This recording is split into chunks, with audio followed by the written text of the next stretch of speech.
Indigenous people, brave, resourceful, and the oldest inhabitants of Canada.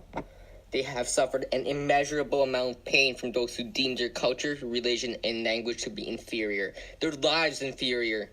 Those who forced them into residential school. Indigenous children were taken away from their parents and homes from a young age and forced to be prisoners in these institutions that forced them to assimilate into a Euro-Canadian lifestyle. The children were punished severely if they dared speak their own language and were told that their culture was illegal. Many Indigenous lives were lost due to these schools, and many that did survive lost their Indian spirit, not recognizing their culture or language.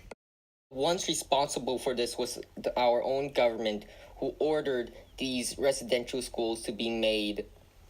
Thankfully, the last residential school closed in 1996, but their effects remain to this day. There are currently 63 Aboriginal languages spoken in Canada. Before the end of the century, Ojibwe, Cree, and Inuktitut will be the only Aboriginal language that survive. We, as Canadians, must do everything in our power to preserve these languages that are slowly dying out due to our past mistakes, as they make up a large part of Canada's collective identity.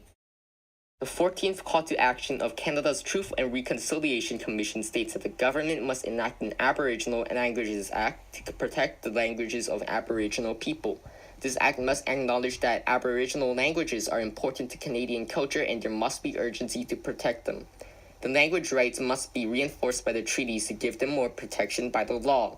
The federal government must provide sufficient funding for Aboriginal language preservation, as they were the ones responsible for the decline of these languages and need to fix this mistake by offering more resources so the languages can prosper once again. The act must acknowledge that these languages and cultures will be best led by Aboriginal communities. These rights affect them the most, and no one knows their culture and language better. Finally, the act must ensure funding reflects the diversity of Aboriginal languages. Each Indigenous language still being spoken must be supported by the government. This act is important to all Indigenous people, as with it, their languages will see greater use, be less likely to become extinct, and gain further recognition from the government, who swear to protect them. So far, this act has been announced by Prime Minister Justin Trudeau on December 6, 2016. He is co-developing it with many Indigenous politicians, and development of legislation officially begun on June 15, 2017.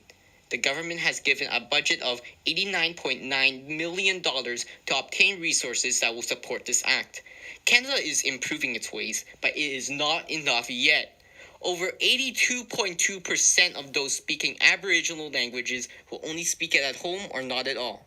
The government must ensure that language programs have enough support and must provide immersion schools and public services in Indigenous languages in communities with a large Aboriginal population.